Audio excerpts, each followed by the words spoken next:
கடமை செய் பலனை எதிர்பார்க்காத. அதான் அந்த ஸ்லோகம் எனக்கு ரொம்ப பிடிச்சது. என்னடா இது, கடமையை செய்ய சொல்கிறாங்க, பலனை எதிர்பார்க்க வேணான்றாங்கல்லன்னு நிறைய பேருக்கு அந்த ஸ்லோகம் மேலே ஒரு டவுட் ஒன்று இருக்குது. வேலை பண்ணுறோம், வேலைக்கேற்ற கூலி எதிர்பார்க்கக்கூடாதா? இவ்வளோ கஷ்டப்பட்டு உழைக்கிறோம், சம்பளத்தை எதிர்பார்க்கக்கூடாதா அப்படின்னு. அந்த ஸ்லோகத்தோடைய முழு மீனிங் என்னன்னா ஒரு கதையாக சொல்லிடுறேன். ஒரு பெரிய வீடு, ஒரு மிகப்பெரிய பணக்காரர். அவர் ரூமு மட்டும் க்ளீன் பண்ணுறதுக்கு ரெண்டு ஆட்கள் இருப்பாங்க. ரொம்ப பிடிச்சவங்களும் 2 பேர் அந்த ரூம் க்ளீன் பண்ணுறதுக்கு வச்சுருக்காரு. அவர் மிகப்பெரிய பணக்காரர். அவர் இப்போ 2 பேரும் வந்து ரூம் துடைக்கிறவங்க. ஓகே, அவர் காலையில் ரெடி ஆகி அந்த ரூம்லேருந்து வெளியே வரும்போது அவங்க துடைச்சிட்டு இருக்காங்கல்ல, அதில் ஒருத்தர் வந்து அவர் பாட்டுன்னு ஒரு வேலையை பார்த்துட்டு இருப்பார், துடைச்சிக்கிட்டே இருப்பார். இன்னொருத்தர் இருக்கார்ல, அவர் போய், சார் உங்கள் ட்ரெஸ்ஸு சூப்பராக இருக்குது சார், சார் நீங்கள் போட்டுக்கிற கண்ணாடி நல்லா இருக்கு சார், சென்ட்டு சூப்பராக இருக்குது சார், நல்லா இருக்குது சார், சூப்பராக இருக்கீங்க சார், எனக்கு பேக் கொடுங்க சார் அப்படின்னு வாங்கிட்டு போவார். இன்னொரு ஆள் வணக்கம் சார் சொல்லிட்டு வேலையை மட்டும் பார்த்துட்டு இருப்பாராம். இப்படியே தினமும் நடக்கும். அப்புறம் அந்த ஓனர் வந்து இந்த ஊரை விட்டு வெளியூருக்கு போகிறாரு. போகும்போது 2 வேலைக்காரங்களும் கூப்பிட்டு ஒருத்தருக்கு வந்து 1 மாதம் சம்பளம் எக்ஸ்ட்ரா, யார் கூட பேக்லாம் தூக்கிட்டு போய் எப்போ பார்த்தாலும் நான் சூப்பர் சூப்பர்னு சொன்னார்ல, அவருக்கு 1 மாதம் சம்பளம் எக்ஸ்ட்ரா. இன்னொரு ஆளுக்கு ஒரு வீடு வாங்கி கொடுத்து அவரை, நீ என் கூடயே வந்துருங்க, நான் அவர் கூடவே அவரை கூப்பிட்டு போகிறேன். இவன் ஓடி போய் கேட்டானா, சார் என்ன சார் தினமும் நான் தானே சார் உங்கள் பேக் எடுத்துருந்தேன், நான் கொடுத்த வேலையை நீ கரெக்டாக பண்ணல, நீ ஜால்ரா அடிக்கிறதுலையே இருந்த, எனக்கு இது நல்லா இருக்கு அது நல்லா இருக்குன்னு. ஆனால் அவன் வேலையை மட்டும்தான் பார்த்தான். வேலையை கரெக்டாக பார்த்தா பலனு கடவுள் கொடுப்பார், அந்த பலன் தான் இது அப்படின்னு சொன்னாங்க. இப்போ விஷயத்துக்கு வருவோமா? திருச்சி கிழக்கு தொகுதி. இன்னைக்கு நான் என்ன முடிவு சொல்கிறேன் இதுதானே. நான் திருச்சி கிழக்கில் நிற்கணும்னா நான் முதல்ல அரசியலுக்கு வரணும். நான் அரசியலுக்கு வரேனா இல்லையான்றதை சொல்கிறேன். அரசியல் எப்படி என் வாழ்க்கையில் வந்ததுன்னு சொல்கிறேன். உங்களுக்கு நல்லா தெரியும், என் வீட்டில் குழந்தைங்கள வளர்த்துக்கிட்டு நான் பாட்டுன்னு சோஷியல் சர்வீஸ் பண்ணிகிட்டு இருந்தேன். மாற்றுத்திறனாளிக்கு டான்ஸ் சொல்லி கொடுக்குறது, ஓப்பனர் சர்ஜரி பண்ணுறது, பசங்களை படிக்க வைக்கிறது, ஸ்போர்ட்ஸ் எல்லாத்துலேயும் என்னால் முடிஞ்ச வரைக்கும் பண்ணுவேன். என்னால் முடியல மற்றவங்கிட்ட கேட்டு பண்ணிகிட்டு இருந்தேன். இந்த டைமில் தான் ஜல்லிக்கட்டுன்னு வருது. ஒரு சில விஷயம்லாம் ஃபாஸ்ட்டாக சொல்லிடுறேன், உங்களுக்கு தெரிஞ்ச விஷயந்தான். ஜல்லிக்கட்டுன்னு ஒன்று வருது, அதில் நான் போகிறேன், சாப்பாடு போகிறதுக்காக குழந்தைங்களுக்கு போகிறேன். அப்படி நான் அந்த ஜல்லிக்கட்டு நடந்து முடிஞ்ச விஷயம்லாம் உங்களுக்கு தெரியும். அப்புறம் என் மேலே ஒரு தலைவர் விமர்சனம், எதுக்கு தலைவர்னு சொல்லுவார், நம்ம அண்ணன் தான், சீமான் அண்ணன் ஒரு விமர்சனம் வைக்கிறாரு. அதுக்கு நான் மறுபடியும் ஒரு ட்வீட் போடுறேன், அவர் ட்வீட் போடுறேன். அப்போ தான் என் வாழ்க்கையில் அரசியல்னு எடுத்து அந்த நுழையுது. நம்ம சாப்பாடு போகிறதுக்கு போகணும், இது என்னடா இவ்வளோ பெருசாக இருக்குது, அந்த ஜல்லிக்கட்டு தான் எனக்கு அரசியலில் உள்ள நுழைஞ்சது, என்னடா இவ்வளோ பெருசாக இருக்குது அப்படின்னு. அப்படியே போச்சு.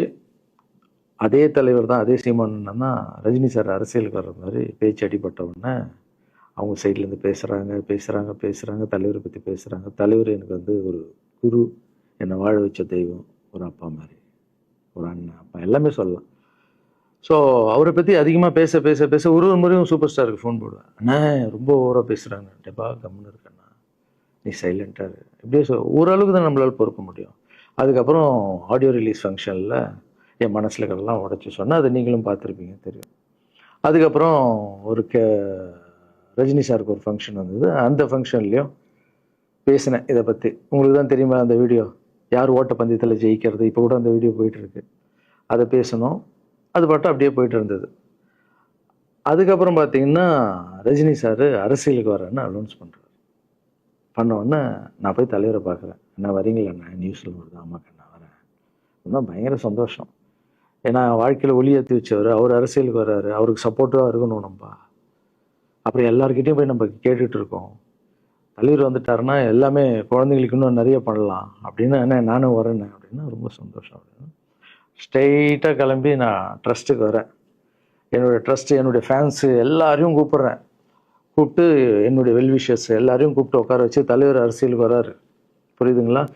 எனக்கு வந்து எழுத படிக்க தெரியாது, அதான் ஒரு ட்வீட் பண்ணணும், இதெல்லாம் ரெடி பண்ணுங்கன்னு தமிழில் சொல்லிவிட்டு அவங்க ரெடி பண்ணிட்டு இருக்க ஒரு டீம். இன்னொரு டீம் உட்காந்து என்கிட்ட கேள்வி கேட்குறாங்க, தலைவர் அரசியலுக்கு வந்து அவர் வந்து சிஎம் ஆகிடுவார், நீங்கள் வந்து அமைச்சர் ஆகிடுவீங்களாண்ணே, சுகாதாரத்துறை அமைச்சர் தான், நம்ம வந்து ஆப்ரேஷன் நிறைய பண்ணலாம், இன்னொருத்தர் கல்வித்துறையை தான் நிறைய படிக்க வைக்கலாம். கடமை செய்யணும், பலன் எதிர்பார்க்கக்கூடாது. சுகாதாரத்துறை அமைச்சர், இது வந்து கல்வித்துறை, இதெல்லாம் படிச்சவங்க வர இடம். அண்ணன் படிக்கலடா. எல்லாருக்கும் படிச்ச இடத்த போட்டு ஒரே இடத்துல போய் முடங்கி போய் படிப்புனா படிப்பு மட்டும் எல்லாம் கட்சி வளரட்டும், தலைவர் வரட்டும் வரட்டும், எல்லா துறையிலேருந்து ஹெல்ப் கேட்டு நல்லா பண்ணுவோம், பெரிய ட்ரஸ்ட் கட்டுவோம். இப்போன்னா சின்ன ட்ரஸ்ட்ல தான் நம்ம இருக்கோம். சின்ன வீட்டில் 60 குழந்தைங்க நீங்கள் இருக்கீங்க, 100 ஏக்கரில் கட்டுவோம். ஊனமுற்றோர்கள் இந்த பக்கம், இந்த பக்கம் திருநங்கைகளுக்கு, இந்த பக்கம் முதியோர்களுக்கு ஒரு பெரிய ட்ரஸ்ட் கட்டி பண்ணுவோம்டா. சூப்பர்ண்ணா. இன்னொருத்தர் டக்குன்னு அங்கேருந்து, அண்ணா நம்மளை எதிர்த்து பேசிட்டு இருக்காருல்ல சீமான் அண்ணன், அவருக்கு ஆப்போசிட்டாக எதிர்த்து நில்லுங்கண்ணே அப்படின்னு. அது அரசியல் இல்லை. ஒருத்தர் மேலே கோவத்தால் நம்ம அரசியலுக்கு வந்தால் அது வந்து வெறுப்பு அரசியலாக மாறும். அரசியல்ன்றது மக்களுக்கு நல்லது பண்ணுறதுக்காக வரணும். இப்போ அவரை நான் அழிக்கணும், அவரை நான் ஏதோ ஒன்று செய்யணும்னு அந்த ஆசையில் வந்தேன்னு வச்சுங்களேன், ஆசை என்ன ஆகும்? கோபமாக மாறும். கோவத்துலேருந்து என்ன வரும்? வார்த்தைகள் தப்பாக வரும். வார்த்தைகள் மட்டும் வராது, தப்பான வார்த்தைகள் வரும். மக்களுக்கு நம்ம மேலே மரியாதை இல்லை, மக்களுக்கு நம்ம மேலே மரியாதை இருக்காது, போயிடும். ஸோ அதால் அரசியலுக்கு வர்றோன்னா அவரை அழிக்கிற இவழியாக இருக்கு. பதிவை பற்றி பேசுகிறத ஃபஸ்ட்டு விடுங்கடா, ஃபஸ்ட்டு வேலையை பார்ப்போம்டா. நம்ம தலைவர் வரோன்னு சொல்லிட்டாரு, ட்வீட் போடுங்களா அப்படின்னு ட்வீட் போட்டுட்டு அங்கேருந்து போட்டுட்டு வீட்டுக்கு போகிறேன். இங்கே தான் பெரிய ட்விஸ்ட் இருக்குது எனக்கு. வீட்டுக்கு போகிறேன். வீட்டுக்கு போனோன்னா எப்பவும் நான் அம்மா கிட்ட போய் ஒரு விஷயத்த சொல்கிறதுக்கு முன்னாடி ஒரு சர்ப்ரைஸ் ஒன்று பண்ணுவேன். எங்கள் அம்மா கோவில் கட்டுறது கூட, கோவில் கட்டிட்டு ஸ்டாச்சுலாம் ஆர்டர் பண்ண அப்புறம் தான் அந்த ஸ்டாச்சுவே காமிச்சாங்க அம்மாவுக்கு. அதே மாதிரி அரசியல் விஷயத்துலையும் போய் சொல்லலான்னு அம்மாவை கூப்பிட்டு ஃபேமிலியெல்லாம் உட்கார வச்சு, அம்மா தலைவர் அரசியலுக்கு வர்றாரு, சரி கண்ணா, நானும் அரசியல் போடுறேன், இங்கே பரமா ட்வீட் போட்டிருக்கேன் அப்படின்னு. அம்மா முகம் டக்குன்னு மாறிச்சு. மாறிட்டு ஓகே கண்ணா, ஓகே நான் சாப்பிடலாம் அப்படின்னு எழுந்து போயிட்டாங்க. என்ன இப்படி போக மாட்டாங்களே, ஒரு விஷயத்த சொன்னால் சூப்பர் கண்ணான்னு பேசுவாங்கல்ல, 1 hour அதில் இருக்கிற நல்லது கெட்டது எல்லாம் பேசுவாங்க, என்ன போயிட்டாங்க அப்படின்னு ஒரு ஃபீல். சரி இது உடம்பு சரியில்லை போல, அப்செட்டில் இருக்கான்னு விட்டேன். அப்புறம் 2-3 நாள் அவங்ககிட்ட பேசவே மாட்டுறாங்க. கூப்பிட்டு உட்காரு, என்னம்மா உனக்கு பிரச்சனை, ஏதாவது தப்புன்னா அடின்னா அடிச்சிடுமா, என்னம்மா இப்படி பேசாமல் இருக்குன்னா, இல்லை கண்ணா நீ அரசியல் போனது எனக்கு பிடிக்கல அப்படின்றாங்க. ஏமா அரசியல் போன பிடிக்கல? இல்லை கண்ணா அது ஒரு சாக்கடை, அரசியலுக்கு போகக்கூடாது, அது வந்து பணம் கொடுக்குறாங்க அரசியலுக்கு, ஓட்டு வாங்குறதுக்கு பணம் கொடுத்து தாங்க நான் ஜெயிக்கிறாங்க. அதுக்கப்புறம் ஜாதி இல்லைன்னுவாங்க, ஜாதி இருக்குது, மதம் இல்லைன்னுவாங்க, மதம் இருக்குது, அந்த சாக்கடைக்குள்ளே நீ போகாதப்பா. நம்மளுக்கு வாழ்க்கையை ஒளி வச்சு ஏற்றி வச்சவர் தானே நம்ம சூப்பர் ஸ்டார், அவர்கிட்ட என்னை கூப்பிட்டு போப்பா, நான் சொல்கிறேன், அவர் ஒரு ஆன்மீகவாதி, அவரும் அரசியலுக்கு வர வேணாம், இந்த வயசில் அவர் நிம்மதியாக இருக்கட்டும், எதுக்கு அரசியலுக்கு வர, என்னை கூப்பிட்டு போ, அப்பாயின்மெண்ட் வாங்கி கொடுத்துருந்தாங்க. அப்பாயின்மெண்ட் வாங்கி கூடா? நானும் வேற கனவுல வந்து மைண்ட் வைஸ், அம்மா நான் சொல்கிறது கேளுமா, நம்ம எத்தனையோ இப்போ வந்து எல்லா குழந்தைங்களுக்கும் ஒவ்வொரு ஸ்டேஜில் போய் கேட்டு தானேம்மா ஹெல்ப் நடக்குது. இப்போது தலைவர் வந்துட்டாருன்னா நம்ம தாராளமாக பண்ணலாம்லம்மா, உன் கையில் எவ்வளோ காசு இருக்கோ அதுக்கு மட்டும் செய், அரசியல் வேணான்னு சொல்கிறேன் அப்படின்னு போயிட்டான். அந்த ஃபேஸ் வந்து அதுக்கப்புறம் அடிதான் நம்மளுக்கு. சரி இந்த உலகத்தில் அம்மா மீறி பண்ணலாம், ஆனால் நான் உருப்பிட மாட்டேன், எனக்கு நல்லா தெரியும். இந்த உலகத்துலேயே எனக்கு யாருன்னா எங்கள் அம்மா தான். அது அம்மா இல்லை, எங்கள் கடவுள்னே சொல்லலாம், நான் எதிர்க்க பார்க்குற கடவுள். சரி அம்மாவுக்கு சொல்லி புரிய வைக்கலாம், என்னடான்னு தலைவர்கிட்ட போய் எப்படி சொல்கிறது, பசங்கிட்ட ஒரு பயங்கர பில்டப் கொடுத்துட்டோம், அது இதுன்னு எல்லாம் வேற பார்த்துட்டு இருக்காங்க, என்ன பண்ணுறது. அந்த டைமை பார்த்து கொரோனா வருது, ஒரே ஷாக்கு, வெளியே போக முடியாதுன்றாங்க, இல்லைன்னா முடிஞ்சு போச்சு. பிரச்சாரம் பண்ண வெளியே போக முடியாது, தலைவருக்கு உடம்பு சரியில்லாமல் போகுது, ஹைதராபாத் ஷூட்டிங் போகிறார், உடம்பு முடியல, அப்படியே எல்லாமே கொலாப்ஸ் ஆகுது. அப்புறம் தலைவர் அலௌன்ஸ் பண்ணுறாரு, நான் அரசியலுக்கு வரல, டாக்டர்ஸ் வந்து போகக்கூடாதுன்னு சொல்லிட்டாங்க, கொரோனா டைமில் நம்ம வந்து பிரச்சாரம் போக முடியாது, அதை காரணம் சொன்னார், அது உங்களுக்கு எல்லாருக்கும் தெரியும். அவ்வளோதான், தலைமையில் கை வச்சுன்னு உட்காந்துட்டோம். நான் ட்ரஸ்ட்டில் இருக்கிற குழந்தைங்க மற்றவங்க எல்லாரும் என்னென்னோ நினச்சி ஒர்க் பண்ணிட்டு இருந்தால எல்லாரும் அப்செட்டில் உட்காந்துருக்கோம். தலைவர் ஒருத்தம் போய் பேசி பார்க்கலாம் அவர்கிட்ட, தலைவர் வராரு கூப்பிட்றாரு போகணும்.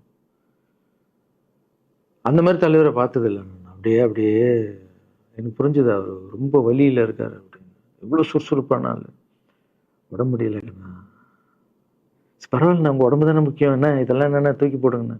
இல்லைங்கண்ணா இத்தனை வருஷம் என்னை வாழ வச்சாங்கல்ல, அவங்களுக்கு ஏதாவது ஒன்று பண்ணணும்னு நினச்சாங்கண்ணா, இங்கே குத்துதுக்கண்ணா, எனக்கு என்ன பண்ணுறதுன்னு தெரியல, ரொம்ப கஷ்டமாக இருக்கு அப்படின்னு. அண்ணே அதை விடுங்கண்ணே எல்லாம் அப்படின்னு அவர்கிட்ட பேசிட்டு, அவர் வந்து அப்போது நான் முன்னாடி பேசும்போது அவர் சொல்கிறார், நான் கூட பதவிக்கு வரணும்னு ஆசைப்படல, இன்னொரு நல்ல ஆள் படித்த ஆள் அங்கே நிற்க வச்சுப்பாங்க, யாருன்னே சொல்லுவேன், யாருன்னு கூட சொல்லலை, அது அப்படியே போச்சு. அவர் மனசுக்கு மட்டும்தான் தெரியும். யாருன்னு கூட சொல்லல. ரொம்ப அப்செட்டாக இருந்தார். சரி ஓகே, இதுவும் கடந்து போகணும். அப்படியே கடந்து போச்சு. எனக்கும் காஞ்சனா படம் அது இதுன்னு வந்து பெரிய ஹிட் ஆகுது.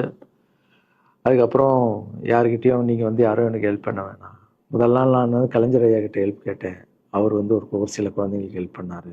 அதுக்கப்புறம் அன்புமணி ராமதாஸ் ஐயா அவரும் ஹெல்த் மினிஸ்டராக இருக்கும்போது அவர் ஒரு சில குழந்தைங்களுக்கு ஹெல்ப் பண்ணார். அப்புறம் நம்ம விஜய் சார் நண்பர் அவர் வந்து ஒரு குழந்தைக்கு ஆப்ரேஷன் பண்ணார். ஸோ இருக்கும்போது என்னால் முடிஞ்ச வரைக்கும் சொந்த பணத்தை போட்டு பண்ணிவிடுவாங்க. முடியாத போது தான் நான் அந்த ஹெல்ப்பை கேட்பேன். இப்போ தான் நல்லா வந்துட்டுமே, யாருக்கும் எனக்கு பணம் கொடுக்க வேணாம், இனிமேல் என் சொந்த பணத்திலே பண்ணுறேன்னு சொல்லிட்டு நான் பாட்டுன்னு ஒரு வீடியோ கூட நான் போட்டேன், இனிமேல் யாரும் பணம்லாம் கொடுக்க வேணாம் அப்படின்னு. அப்படியே போயிட்டுருக்கு. காஞ்சனா எல்லாம் முடிஞ்சு ஜிகிர் தண்டா படம் ரிலீஸ் ஆகுது. ஜிகிர் தண்டா பார்ட்டி போயிட்டுருக்கு. டைரக்டர் நின்று பேசுகிறேன். நான் டைரக்டர் கிட்ட போனேன். டைரக்டர் யார்கிட்டயும் ஃபோனில் பேசிகிட்டு இருக்காரு. அப்படியே பேசிகிட்டு இருக்கிறவர் டக்குன்னு இந்த சீமானன் பேசுவான்னு கொடுத்துட்டாரு என்கிட்ட. அவருக்கும் தெரியாது நான் பேச போகிறேன். அவர்கிட்ட லாரன்ஸ் பேசுவார், சீமானன் ரெண்டு பேரும் சைலண்ட்டு. நானும் எதுவும் பேசல, சீமானனும் எதுவும் பேசல. அப்படியே ஒரு நிமிஷம் அப்படியே நிற்கிறோம். பெரியவர் இல்லை என்னாலும் அண்ணன் அப்படின்னு. அவ்வளோதான் அண்ணன். பயங்கர பாசம். எந்த இடத்துல கோவம் இருக்கும் அந்த இடத்துல குணம் இருக்குன்னு சொல்லுவாங்கல்ல. அண்ணன் வந்து புகழ்ந்து தள்ளுறாரு ஜிகர் தண்டாவை. இப்படி பண்ண கண்ணா, அப்படி பண்ண இவ்வளோ சூப்பராக பண்ண, அந்த சீன் எனக்கு ரொம்ப பிடிச்சதுன்னு. அவருடைய அன்பு தான் தெரியும்ல, எல்லாமே அதிகமாக இருக்கும் அண்ணன்கிட்ட. அண்ணா ரொம்ப சந்தோஷமாக வாழ்த்தினார். அப்புறம் நான் வந்து மாற்றம்னு ஒரு அமைப்பு ஆரம்பிச்சிருக்கேன்ல, இந்த விவசாயிகளுக்கு டிராக்டர் கொடுக்கறது, அப்புறம் மாற்றுத்திறனாளிக்கு ஸ்கூட்டி கொடுக்கறது எல்லாமே அதை பார்த்துட்டு பத்திரிகையாளர் கேட்குறாங்க அவர்கிட்ட, ரகுவலரன் சார் மாற்றம்னு அமைச்சிருக்காருன்னா, நல்ல விஷயம் தம்பி, நல்லா பண்ணிட்டோம், நல்லா இருக்கட்டும் அப்படின்னு வாழ்த்தினார். ஸோ ஒரு பெரிய பிரச்சனைக்கு கடவுளே வந்து அதை அப்படியே சால்வ் பண்ணி வச்ச மாதிரி ஆயிடுச்சு. அப்படியே போச்சு. ஆனால் நீங்கள் நல்லா இருக்கணும், எங்கே இருந்தாலும் நல்லா இருப்பீங்க. எப்போல்லாம் ட்ரஸ்ட்டுக்கு போகும்போது பசங்கள்லாம் கேட்பாங்க, அந்த 100 ஏக்கர் ட்ரஸ்ட்டு குழந்தைங்க, சரி ஓகேடா. அப்படி பார்த்தீங்கன்னா நண்பர் விஜய் சார் கிட்ட பேசிட்டு இருக்கும்போது நான் வர அரசியலுக்குன்றாரு. நிஜமா நண்பா அப்படின்னு. எஸ் அப்படின்னு. மறுபடியும் போய் ட்ரஸ்ட்டில் உட்காந்து நம்ம டேய் நண்பர் வராரு. ஏன்னா சூப்பர் ஸ்டார் எனக்கு எவ்வளோ க்ளோஸோ நண்பர் கூட அவ்வளோ க்ளோஸ் தான் எனக்கு. ஏன்னா மேகமாய் வந்து போகிறேன்ற சாங்லேருந்து நான் அவருக்கு டான்ஸ் மாஸ்டராக பண்ண ஆரம்பித்தேன். அதுக்கப்புறம் நிறைய சாங் பண்ணேன், சரக்கு வச்சுருக்கேன். அது உங்களுக்கு தெரியும், அந்த தாம் தக்க தீம் தக்க. அவருக்கு மட்டும் நான் ஸ்பெஷலாக வந்து பண்ணி கொடுத்துட்டு போவேன். தமிழ் வேறு யாருக்கும் பண்ண மாட்டேன். அவர் கூப்பிட்டா வருவேன், தலைவர் கூப்பிட்டா வருவேன், சாங் பண்ணிட்டு போவேன். அவர் வரணும் போது எஸ், ஏன்னா அவர் ஒரு முடிவு எடுக்க மாட்டார், எடுத்தாருன்னா அவர் நல்ல உழைப்பார், நல்ல உழைப்பாளி, பண்ணுவார் அப்படின்னு நினச்சி மறுபடியும் போய் ட்ரஸ்ட் ஆளுங்கெல்லாம் பேசுறதுக்கு முன்னாடி ஐயோ அம்மா இருக்காங்களே பிடிக்காத, ஃபஸ்ட்டு அங்கே கரெக்ட் பண்ணணும்ல. அங்கே போனேன். அம்மா நண்பர் அரசியலுக்கு வராருமா. என்னம்மா அப்போ தான் ஓகே, இப்போ எல்லாம் மாறி இருக்கு, போகலாமா, நீ ஃபஸ்ட்டு அவர்கிட்ட ஒரு அப்பாயின்மெண்ட் வாங்க, நான் உன்னை கூப்பிட்டு போகிறேன் அப்படின்னா. கூப்பிட்டு போய் இந்தப்பா என் பிள்ளைய ஒப்படைக்கிறேன் பார்த்துக்கப்பான்னு சொல்லுன்னு பார்த்தா என்னம்மா பேச போகிறேன்னு கேட்டேன்.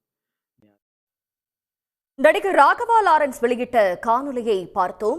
இந்த காணொலியில் அவர் பல்வேறு விஷயங்களை தெரிவித்திருக்கிறார். தான் அரசியலுக்கு வரலாமா என்று அவர் மக்களிடம் கருத்து கேட்டிருக்கிறார். தான் அரசியலுக்கு வர விரும்புவதாகவும் அவர் குறிப்பிட்டிருக்கிறார். இன்றைய சூழ்நிலையில் தன்னை அரசியலுக்கு வர சூழ்நிலை தற்போது கொண்டு வந்திருப்பதாகவும் அவர் குறிப்பிட்டு பேசிய காணொலியை பார்த்தோம்.